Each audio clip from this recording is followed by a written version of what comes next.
Welcome to the MyCom Church Marketing Podcast, your resource for outreach, communications, social media, and new technologies to bring your congregation into the digital age. Hi, my name is Ryan Dunn, and in this episode of MyCom, we're holding a crash course in being purposeful in digital ministry.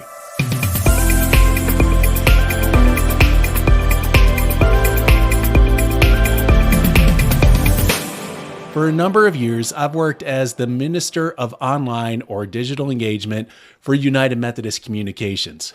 That used to be a very unique role. I don't think it's so unique anymore. Honestly, most people in ministry are engaged in the work of digital engagement.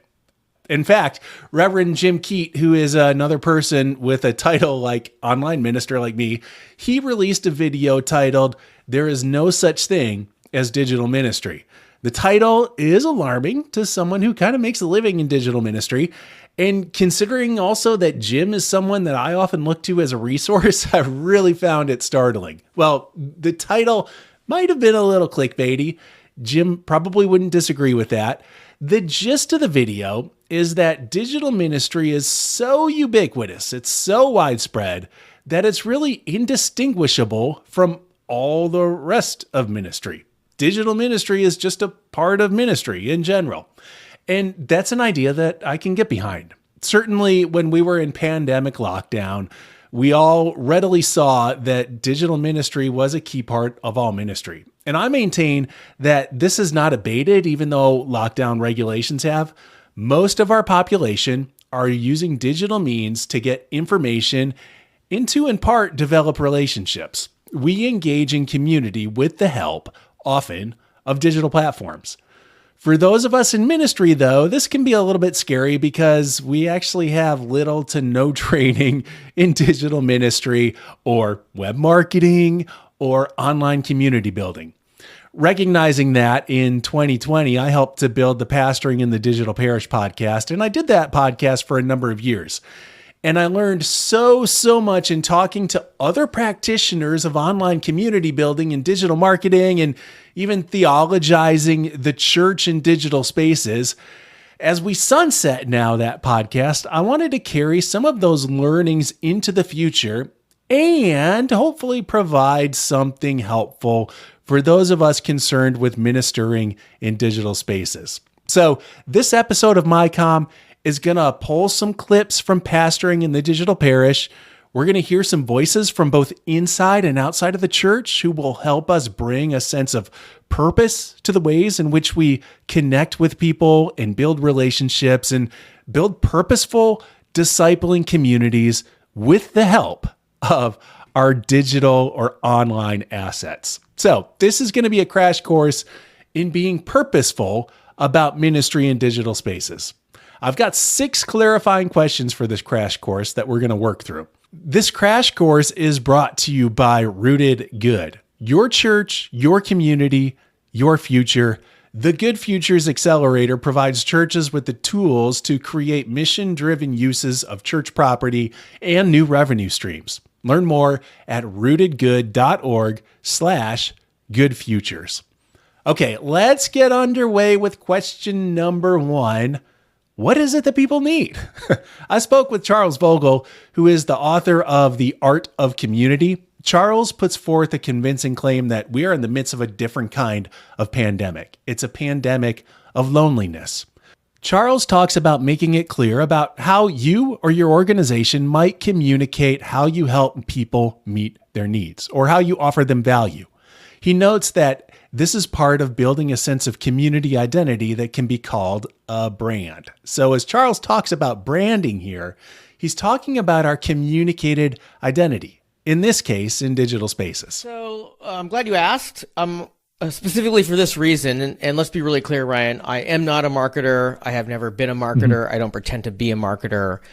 When I talk about brand, I'm talking about something very, very specific. And that is simply the promise an identifiable organization makes. If I join a Dragon Boat Society, their brand is a promise that if I get involved with them, I'll meet people who race dragon boats and I'll find an opportunity to race dragon boats. It's as simple as that. And when we That's talk very about specific. Are you involved? Are you actually involved in? Well, I'm Asian American. I live in the East Bay, and we have a Dragon Boat Society in the area. A lot of Asian Americans have moved to Northern California. And I know that when the book first came out, my book was embraced by a community there that was coming together around shared values and purpose in the area. Yeah. But my point is, it has nothing to do with selling more stuff.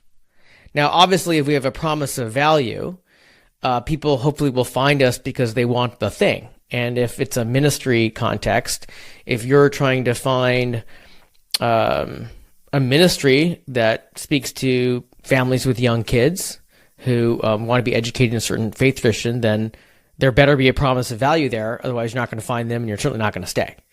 Right. So, and most organizations are promising some kind of value, whether they know it or not. Right. And if you haven't named it or you haven't thought it through, then you're hoping you get lucky, right, when the people you're looking for hear about you or show up. And that's all I mean by a brand in my work. And then my work, we use the term community very specifically, and that is a group of people who share mutual concern for one another. And Ryan, if there's a group of people and you don't share a concern with them, you're probably not in a community with them. Okay. And we could talk more detail about what communities have, shared values, shared purpose. Usually people are growing together in some way. But nonetheless, the foundation is, hey, do you care about each other?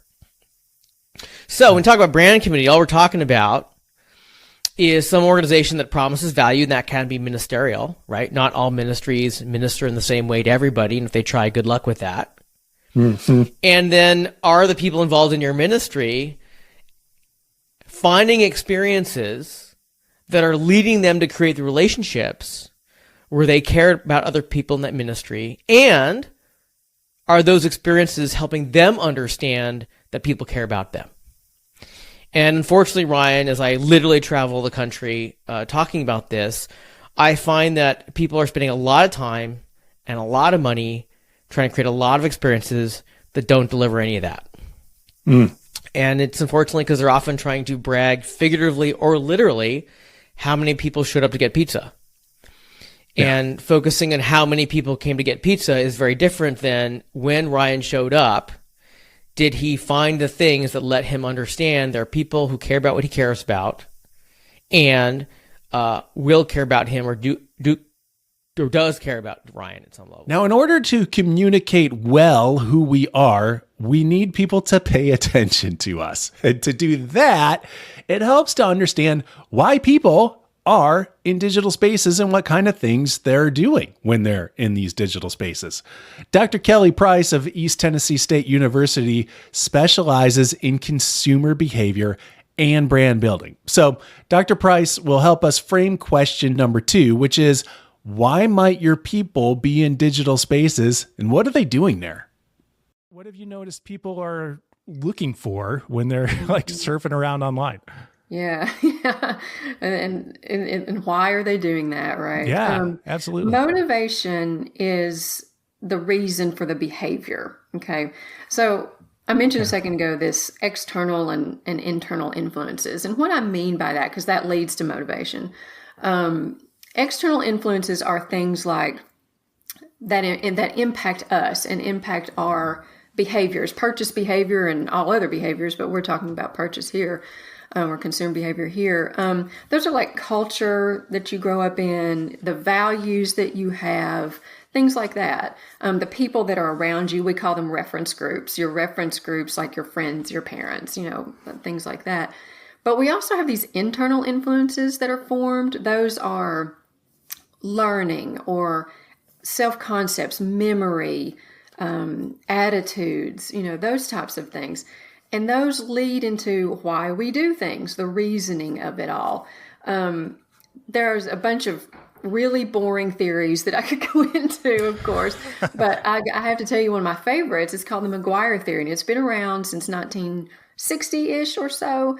And what this theory says, and this is very applicable to church, is that there are 4 main categories of why people do things. And one of them is affective. That's the feeling, the feeling we have about something. The cognitive, which is what we believe about something, what we're thinking. And sometimes those two things can clash. But we also have something called preservation, a preservation motive. And that means we're just trying to maintain what we're doing. We're kind of keeping things where they are because we like it. And then the last one has to do with growth. And growth is we're doing something to grow ourselves. We're doing something to make things better or whatever. So you have these four main categories of why people are thinking about doing things, you see. So that's a motivation, and discovering those motives. I think one of the most interesting things about consumers is that they don't realize often that they have motivations. Yeah. Yeah, that we have these latent versus manifest motives. The latent ones are the ones that they don't really want to admit, and the manifest ones are the ones that they will admit. Like, I need that brand new bright red sports car. Well, you may not acknowledge you want to feel younger, but you'll say, oh, well, I need it because, it goes fast or whatever. Yeah. So those motivations can vary quite heavily. All right, we've talked about branding a bunch now. We've talked about consumer behaviors, and all this sounds like the world of commerce, right? It sounds like that more than it sounds like the world of church or ministry. Mike Kim is a branding consultant and coach, but he formerly worked in professional ministry, and he sees how marketing principles apply to what we do in ministry. In fact, he gave me a definition of marketing that I quote time and time again, and it's this: marketing is an invitation to relationship. If we're going to make that invitation, we have to let other people know who we are. And that is what makes branding so relevant. Branding is how we effectively communicate who we are as ministers or as ministries. Question number 3 then is, what is our brand? Mike Kim is going to help us think of how we might answer that question. I talk a lot in my coaching business and even with organizations about a personal brand, the power of a personal brand. And what I mean by a personal brand is the identity that each of us carry as individuals, as leaders, in many cases as ministry leaders, and in my case as a coach and a consultant, that's based off the combination of 4 things. Right? I'm not just a cow. I'm not just a Nike shoe, right? I'm a person. And so these 4 things are what make up our personal brand: our ideas, our expertise, our reputation, and our personality. I'll say that again: our ideas, our expertise, our reputation, and our personality. And if you really think about any coach, motivational speaker, author, celebrity, athlete, and yes, even a minister, you can see that these 4 things are what make up who we view them as. Right? There's some preachers and pastors who are better preachers and pastors than they are authors. There are some whose ideas we like and others we don't like, right? We'll argue about in the ministry space, we'll argue about it theologically, right? And then there's some guys and gals, we just don't like their personality. Share stuff, be authentic, share family, share beliefs, share the struggles, share the solutions. But all of it is an extension of your ideas, your expertise, your reputation, and your personality. Thank you, Mike Kim. I had so much fun going back through these old episodes and rediscovering some of these really valuable, important ideas. If you want to hear these full episodes, I'm going to put links on the episode notes to this MyCom episode, which can be found at resourceumc.org. And Resource UMC is another one of our sharing points from United Methodist Communications. And I think that this would be a good time to tell you about UMCom.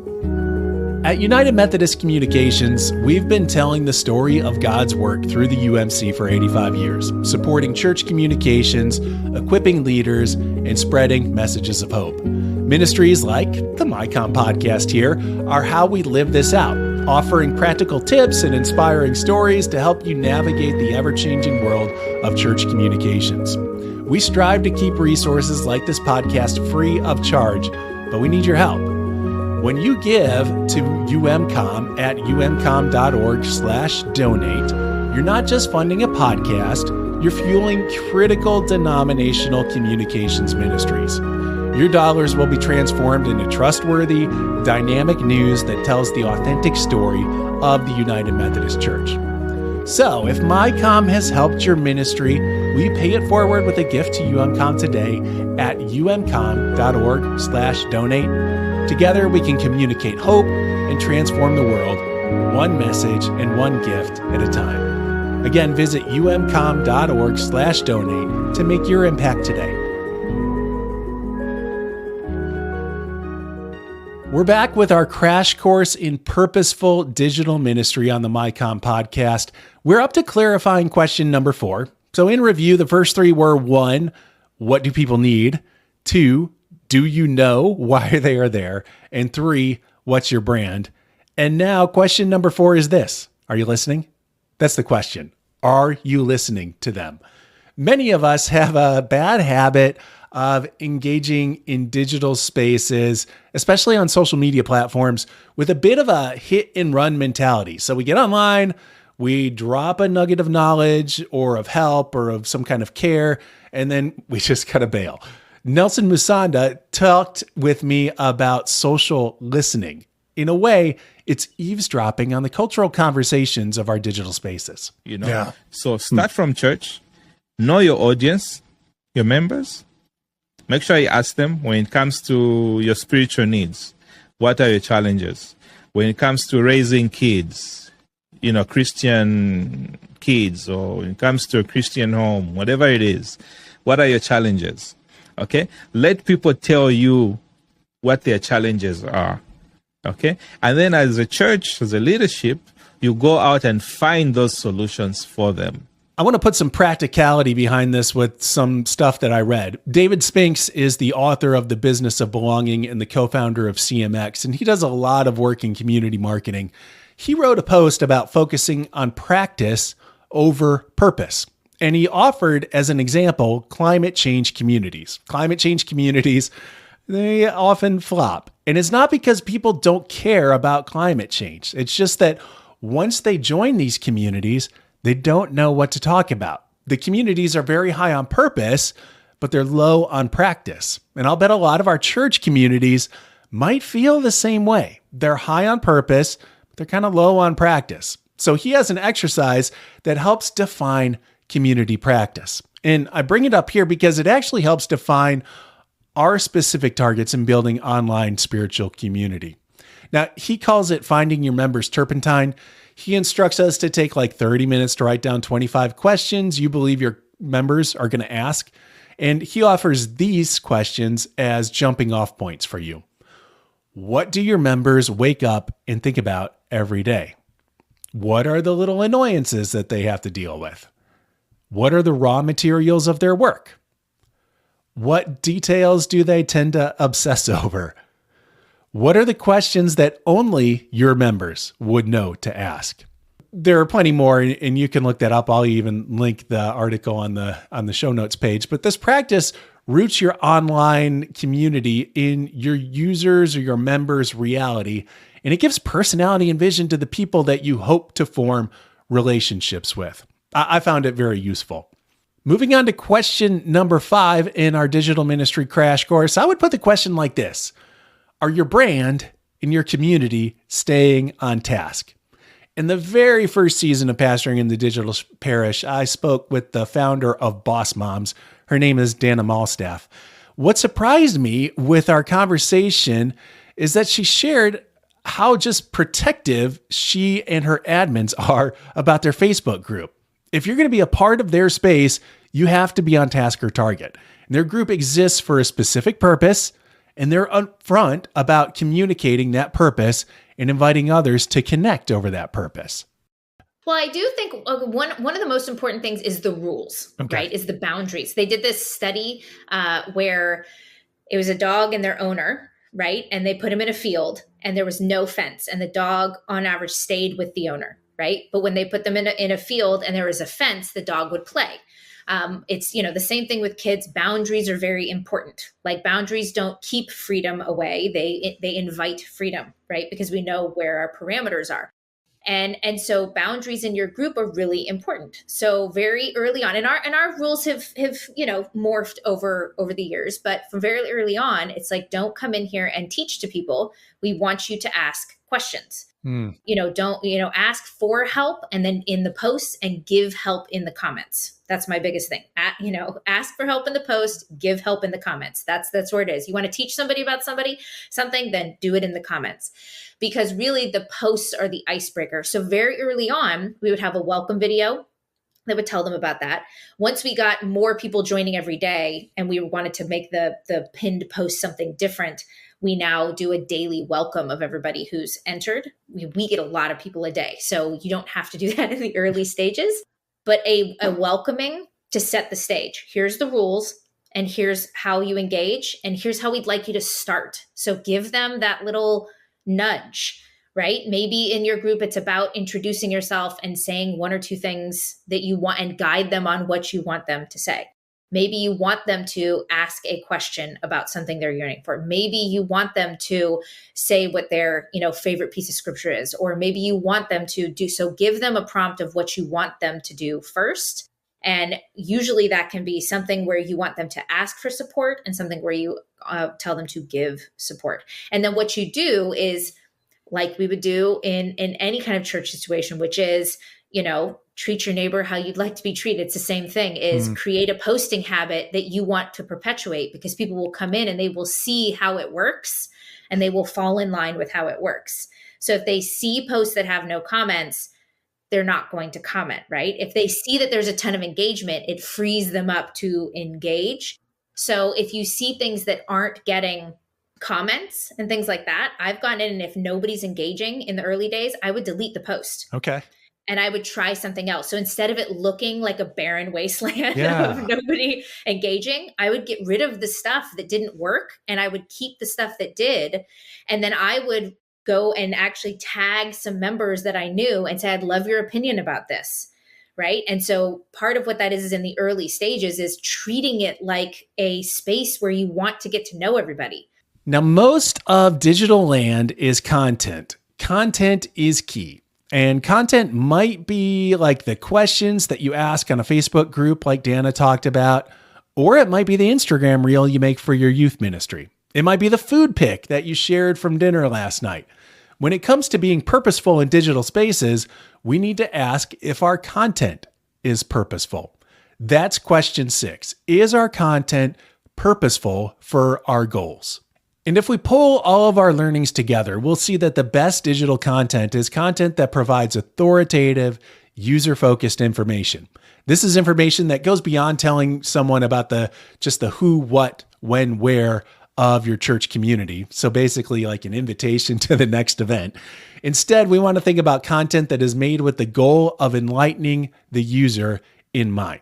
In short, it's content that is valuable for the information that it provides to the user. I oversee the TikTok channel for the United Methodist denomination, and we generally rotate between a few different types of content on that channel. There are some repurposed informational videos, which provide a story about an interesting ministry happening in the denomination. Then there are prayer and devotional practices. We also have many short quote videos, sometimes featuring a smart alecky John Wesley bobblehead statuette. And then we have videos detailing United Methodist beliefs. And far and away, our most watched videos are those beliefs videos. Part of the reason for this is simply because this is the kind of content TikTok users expect the United Methodist denomination to provide. Let's face it, they do not expect the bobblehead Wesley videos. They do expect us to provide info about what makes us distinctly United Methodists. So this is useful information for the user because they're going to seek out our challenge because they're curious about United Methodist beliefs, or because they are United Methodists who want to have their theological patterns or positions confirmed in some way, or even to find out a little bit more. And that brings us to an important note. The information about beliefs is what people expect for us to provide in that space. What kind of information might users expect you and your ministry to provide on your various digital platforms? I'm going to mention some digital ministry leaders and some content creators. coming up here. I don't always agree theologically with all these leaders, but I do find that they create content and connections that are meaningful for people, and they provide examples that we all can learn from. Ascension Presents is one of those content creators. They're a digital imprint of Ascension Press, and Ascension Presents started a YouTube channel many years ago. The channel today has over 800,000 subscribers. The videos they make get thousands to hundreds of thousands of views. They've launched chart-topping podcasts out of this channel, and I think the impetus for their success in building this platform was that the topics of their videos were on point. It definitely was not the production value of what they've done, because the videos are actually pretty low production. The presenters are charismatic, and that certainly helps, but the presenters are not over-the-top kind of personalities. They're not comedians, nor are they raging ranters. They're not trying to get rage views. Rather, the topics their videos address are the true stars of Ascension's content. And here are some of their most watched video titles. One would be, Why Be Catholic and Not Just Christian? Or how about Pray With Us, the Holy Rosary? Another topic, what does the Catholic Church teach about gender identity? Do all good people go to heaven? How do demons actually work? Or how about this one? Can I smoke marijuana? Now, I'm not Catholic, but those are some compelling topics. In fact, that's how Ascension Presents first pulled me in. I'm not in their target audience, but I'm curious about the topics that they're presenting in their clear and concise little videos. Their videos make it very easy for me to get to know the Catholic Church. So when we're talking about useful information for our users, this is one thing to consider. Does this make it easy for us to be known? Sermon videos and podcasts are kind of the base level of this kind of content. Sermons articulate our values. They hopefully provide something useful for the listener or the user. Also, hopefully, they address a topic that answers questions that the users are asking.